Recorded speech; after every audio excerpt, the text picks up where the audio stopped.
My fiancée dumped me for my brother on our wedding day, with my parents completely backing her. Imagine your entire world crumbling on the day it's supposed to begin. That was me 2 years ago, when my fiancé left me at the altar for my own brother, with my parents' full, sickening support. Just an hour before I was supposed to say I do, my fiancée, Alexandra, called. Her voice was flat, devoid of emotion, as she told me she couldn't go through with it. But the real gut punch, the actual universe-shattering bombshell, was this. She had been seeing my brother, Nathan, behind my back for months. And not only that, our own parents had known. They had supported their clandestine relationship. You know those movies where everything is perfect, and then, in an instant, it all goes spectacularly wrong? That was my life. I was 35, a senior software developer, pulling in great money, just bought a dream home in a beautiful Boston suburb, and I was about to marry the woman I thought was my soulmate. For 5 years, Alex and I had meticulously planned our future. We built a life, brick by brick, dreaming of a shared tomorrow. When I first met Alex at a tech convention, she was a magnetic marketing executive, brilliant, ambitious, and she lit up every room. We bonded instantly over indie video games and obscure sci-fi films. Our first date lasted 6 hours until the restaurant practically had to kick us out. Looking back now, the red flags weren't just there, they were waving in a hurricane. Her subtle contempt for service staff, the small, seemingly harmless lies about working late, her uncanny ability to always make things about her own needs, never apologizing when she hurt me, always pushing until she got her way. I dismissed it all. Relationships need compromise, I'd tell myself. Nobody's perfect. Then there were my family dynamics. Another colossal red flag I simply chose to ignore. I'm an IT professional, I do well, I'm comfortable. But my brother Nathan, he's the golden child. The perfect son. He started his own IT company right out of college, built it into a multi-million-dollar empire by his early 30s. Growing up, why can't you be more like Nathan? Or Nathan would have done it this way, were the constant refrains. My parents, both in their 60s, never even tried to hide their favoritism. I remember one Christmas, I was 15. Their old coffee machine was dying, so I spent an entire year saving up to buy them a really good one. Nathan arrived late to dinner, tossed them an envelope, and announced he'd bought them a cruise. The rest of the night, they were poring over cruise brochures, my carefully wrapped coffee machine forgotten under the tree. That was just one of countless examples. Every decision I made, every accomplishment, was weighed against Nathan's shadow. I should have seen Alex's eyes sparkle when Nathan talked about his business. I should have noticed how she started gravitating towards him at family gatherings, how their conversations grew more intimate, more personal. But I was so lost in wedding plans, so consumed by the future I thought we were building, that I missed it all. Before we dive into the catastrophic unraveling of that wedding day, if you're finding yourself glued to this story, please consider hitting that subscribe button. You won't want to miss the wild twists and turns coming your way. The wedding day began like any other important day. I was a mix of anxious anticipation and pure joy. We had chosen a breathtaking vineyard outside the city, nestled in the mountains. The flowers were perfect, the music was cued, the meticulously planned meal was ready. I stood in my hotel room, fiddling with my tie for the 100th time when my phone rang. It was Alex. Her voice, chilly and clinical, informed me she couldn't marry me. Then came the true explosion. Nathan, she said, was her real love. No apologies. Just a cold assertion that she had to follow her intuition. She then described, in agonizing detail, how she and Nathan had been dating for months. My hands shook so violently I could barely hold the phone. She hoped, one day, I'd understand they'd tried but couldn't fight their emotions. The absolute worst part? My parents knew. When I arrived at the venue, a zombie in my wedding suit, attempting to grasp the wreckage, I learned Nathan had already told them that morning. They were too busy managing the situation, too focused on shielding themselves from disgrace, to even warn me. My mother, Catherine, offered a chilling suggestion. Perhaps it's for the best, sweetheart. You wouldn't want to marry someone who doesn't truly love you. My father simply nodded, his concern clearly resting with what their golf club acquaintances would think, not with his shattered son. The hours that followed were a blur. Cancelled vendors, confused guests, pitying stares. I sat in a back room, still in my suit, trying to comprehend how my entire life had just disintegrated. My best man handled the practical chaos, while my parents informed early arrivals that there'd been an unfortunate situation. But I wouldn't grasp the full, horrifying scope of their betrayal until months later. A mutual acquaintance revealed that my parents had actively pushed Alex to leave me for Nathan. They'd told her she deserved a better life with him, that she was too good for me, even promising financial support if she chose Nathan. For months, they had plotted this, all while smiling in my face, helping with wedding preparations. My friend showed me texts from my mother, orchestrating accidental meetings between Nathan and Alex. My mother even convinced Alex that Nathan had always had feelings for her and that they were a better fit.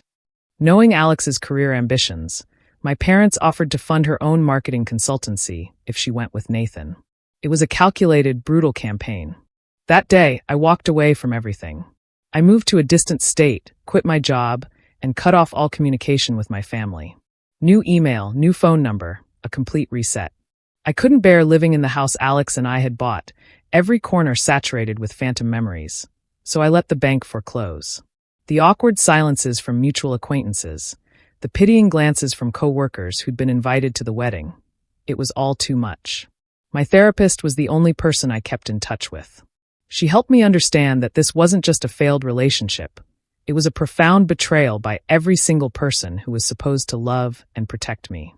We painstakingly unraveled years of insidious family dynamics, understanding how my parents' favoritism had warped my relationships and self-worth. The last 2 years haven't been easy, but they have been absolutely essential. I rented a small apartment in a quiet Denver neighborhood, landed a new job at another tech company, and slowly, deliberately, rebuilt my life. A local hiking group helped me forge new friendships with people who knew nothing of my past, who accepted me for who I am now. I started meditating, focused on my mental health, and learned to find genuine contentment on my own. I even hesitantly dipped my toes back into dating, just casual dinners, coffee, nothing serious. With every date, it became clearer that Alex's behavior and my family's toxicity reflected on them, not on my own value. I learned to trust my gut, to recognize red flags instead of rationalizing them away. I poured myself into new work challenges, earning a promotion and the genuine appreciation of my colleagues. For the first time, my accomplishments weren't measured against Nathan's. I could simply do my best work, be myself, and that was enough. My new friends valued me, not some idealized version I was supposed to be. I truly believed that chapter of my life was finally closed. I had friends, a thriving career, and was even considering buying a home again, free from the looming shadow of my family's expectations. I had built a new life, entirely on my own terms. Then last week, Alex showed up at my door. When I opened the door last week, I barely recognized Alex. The slick, self-assured marketing executive I'd known was gone, replaced by someone who looked like they hadn't slept in weeks. Her once flawless makeup couldn't hide the heavy circles under her eyes, and her designer clothes were swapped for a simple, worn sweater and trousers. When I let her in, she was trembling, not from the cold Denver night, but from a profound, constant anxiety. As we sat in the living room of the apartment where I'd rebuilt my life for 2 years, she told me everything. Just as my parents had envisioned, her marriage to Nathan had started as a happily ever after.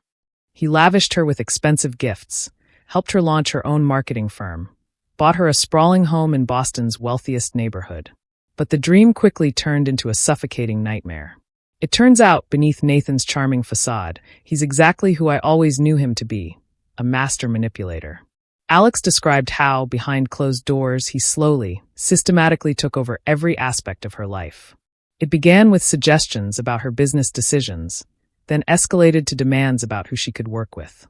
Eventually, he took a seat on her company's board, given final say on all contracts. She recounted the chilling gaslighting, moving items in their home and blaming her, flat out denying conversations from mere hours before, telling their friends she was losing her mind whenever she tried to confront him. And the most sickening part?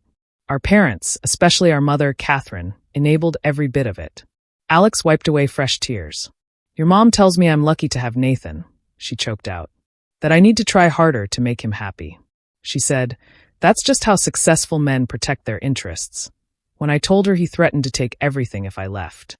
But hearing about their son, my 18-month-old nephew, now entangled in this toxic web, was even more heartbreaking than Alex's own plight. She claimed Nathan was already exhibiting domineering behavior towards him. Strict rules about everything, his toys' colors when he could sleep. If the baby cried during Nathan's crucial calls, he'd fly into a rage, accusing Alex of not managing him properly. She broke down sobbing when I cautiously mentioned divorce. Nathan, she said, had made it chillingly clear. He would utterly destroy her if she left. He had the money, the connections, and most importantly, the unwavering support of our parents. He'd vowed to deny her custody, bury her in legal bills, and ensure she'd never work in marketing again. That's why she came to me. To testify. She needed someone who knew the true nature of our family, someone who could expose Nathan's real character, the pattern of deception, and our parents' enabling actions. She believed my testimony, my evidence, could turn the tide, especially for custody. No, I said. I didn't argue or yell. My voice was calm, steady. I simply told her I couldn't help. I'll probably never erase the look on her face. The truth is, 2 years of therapy had taught me a crucial lesson. I am not responsible for solving other people's problems. I had fought tooth and nail to set boundaries, to extract myself from my family's poisonous influence. The next day, my phone exploded.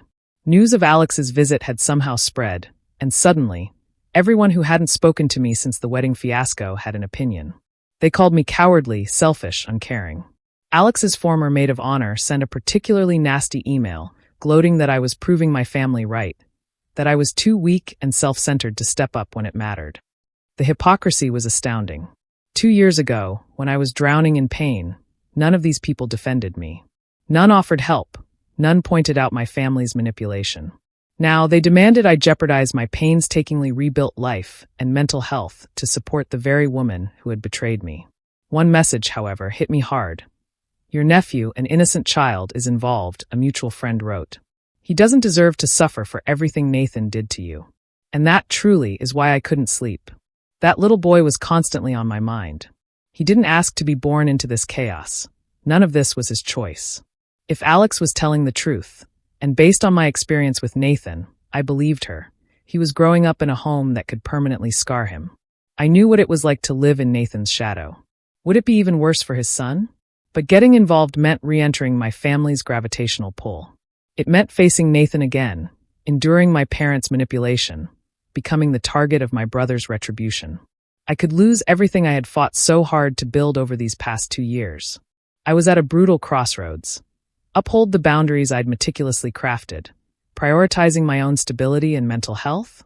Or put everything on the line to save a defenseless child from the same toxic dynamics that had nearly destroyed me? I honestly had no idea what to do. My therapist urged me to consider what practical help I could offer without sacrificing my own well-being.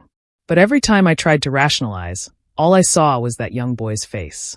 A week later, things spiraled further in ways I never anticipated. My family seemed hell-bent on dragging me back into their madness, despite my desperate hope that ignoring it all would make it disappear. Nathan sent me an email yesterday morning. My stomach clenched just seeing his name. It was brief, chillingly menacing. I've heard our ex-fiancée came to you in tears. If you know what's best for you, stay out of family affairs. It's been 2 years since you were involved. Don't change anything. I stared at those words, a potent mix of sorrow and, surprisingly, fury churning within me. The supposedly wealthy, successful brother was threatening his own sibling, all because he feared losing control. The irony would be hilarious if it weren't so utterly depressing. But Nathan wasn't the only one breaking the 2-year silence. My mother, Catherine, called me at work. Some primal part of me still freezes when I see Mom on my caller ID, even though I knew I should have just ignored it.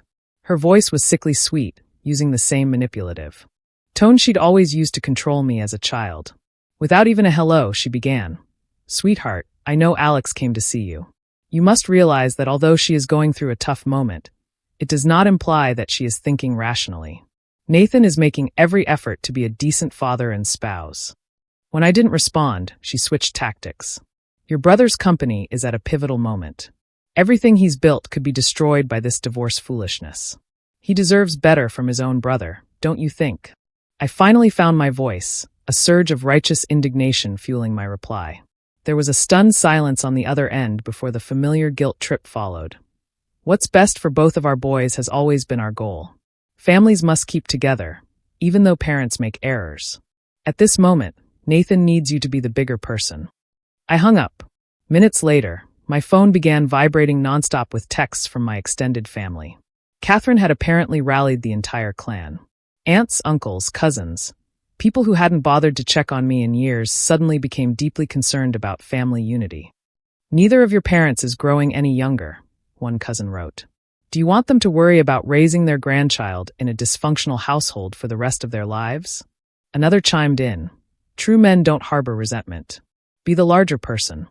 My father's sister sent the most infuriating message. "Although your brother erred, he granted Alex all of her wishes. You're supporting her conduct, and she's just being ungrateful." It was astonishing, the narrative they'd constructed. I was the villain for not upholding their idealized family image. They would ignore any proof of Nathan's abusive behavior. So entrenched were they in his persona as the flawless, successful son. Then, something truly shocking happened tonight. A former coworker, still employed by Nathan, reached out. He claimed to have witnessed unsettling things.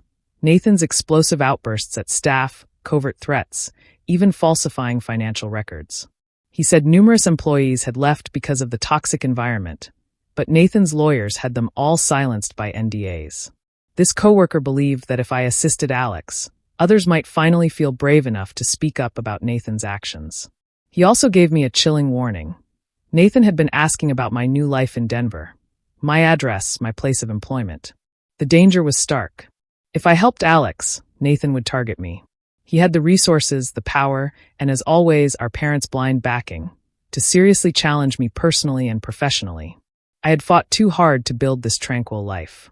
My therapist praised the incredible strides I'd made in setting healthy boundaries. I had true friends, a thriving career. The thought of losing all of that terrified me. Yet, my coworker's words about potential witnesses kept echoing in my mind. This wasn't just about Alex and my nephew anymore.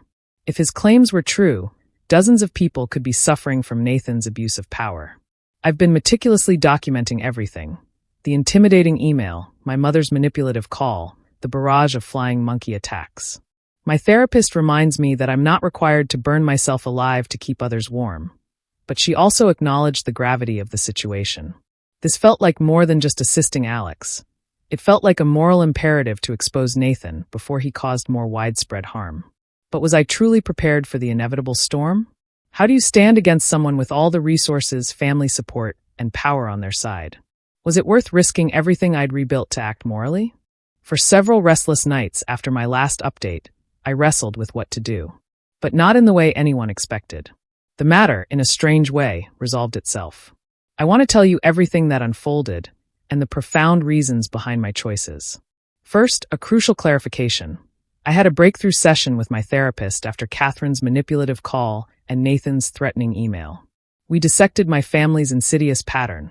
Identify a problem, pressure me to fix it, then use my involvement to maintain their toxic system. She made it unequivocally clear that direct engagement would only perpetuate this vicious cycle. But then she made a vital point. There are ways to help that don't involve me re-engaging with their manipulation or sacrificing my hard-won mental health. That's when it clicked.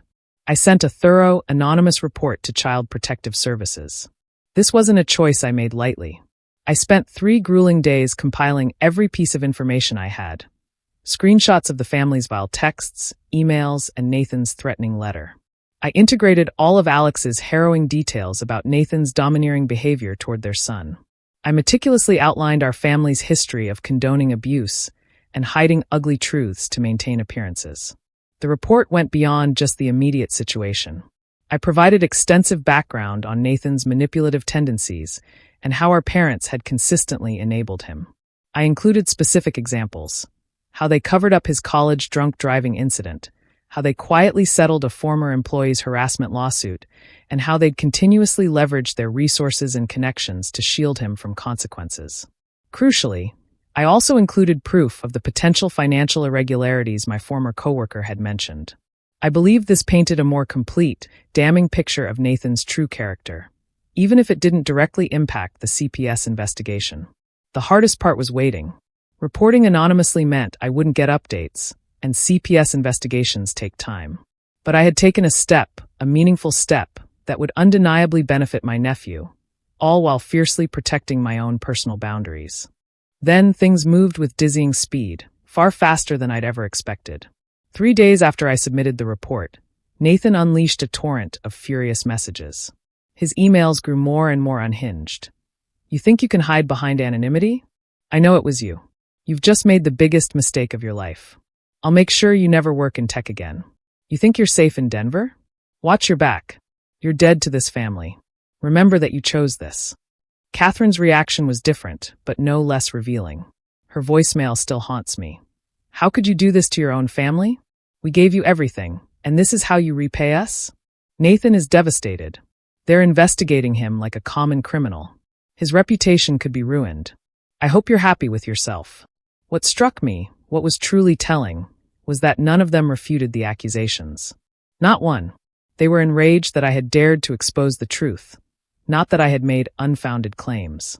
And my father, who had mostly remained silent during this entire ordeal, finally showed his true colors. A letter penned by his lawyer arrived. He threatened to remove me from his will if I didn't fix this situation immediately. The sheer hypocrisy of disowning someone who had already left the family was almost comical. Then a surprise message from Alex. Hers was short, simple, and utterly distinct. I know it was you. Thank you. I'm sorry for everything. Those 9 words affected me more than all of Nathan's threats combined. They were the first genuine admission of guilt, the first true apology I had ever received from anyone connected to this catastrophe. Rumors soon reached me. Alex now had the leverage she needed. With CPS involved, Nathan's threats of complete custody held less weight. An inquiry was underway, and she'd been granted emergency temporary custody of their son. The family's response was explosive. The full force of their flying monkeys was unleashed.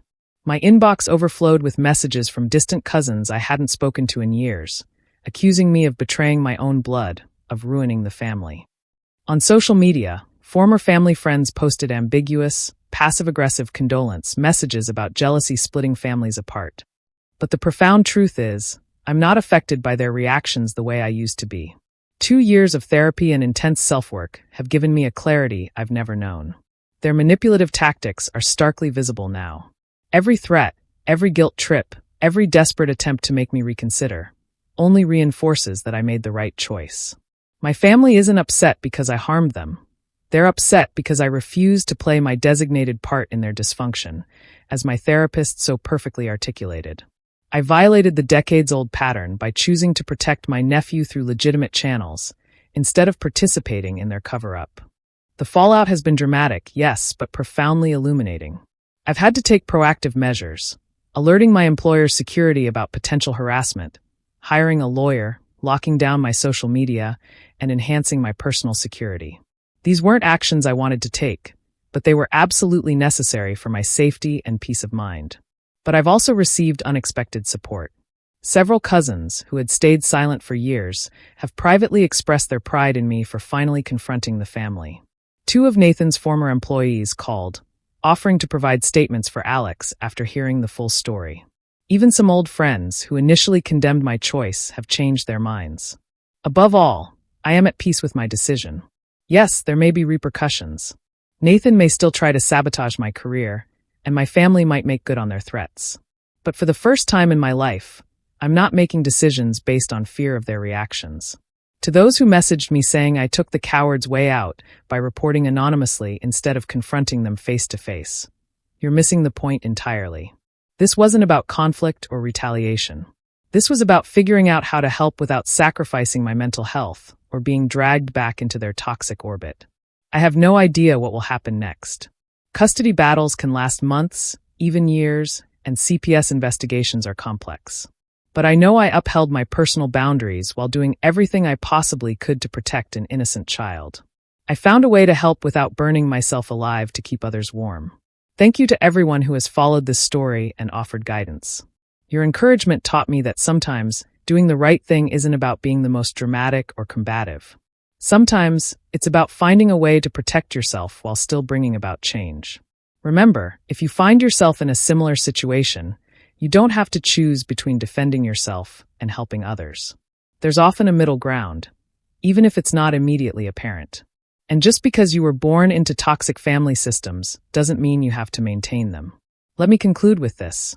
2 years ago, I thought losing my fiancé to my brother was the worst thing that could ever happen to me. Now, I see it as the wake-up call I desperately needed to break free from a profoundly dysfunctional family structure. Sometimes your lowest point truly is the starting point for a better existence. This will be my last update. Regardless of what comes next, I believe I made the right decision for myself and for my nephew. What do you all think? Did I do the right thing by protecting my own boundaries while still finding a way to help? I really want to know your thoughts in the comments below. And if you haven't subscribed yet, please do so and hit the notification bell to stay updated with more shocking real-life stories happening around you.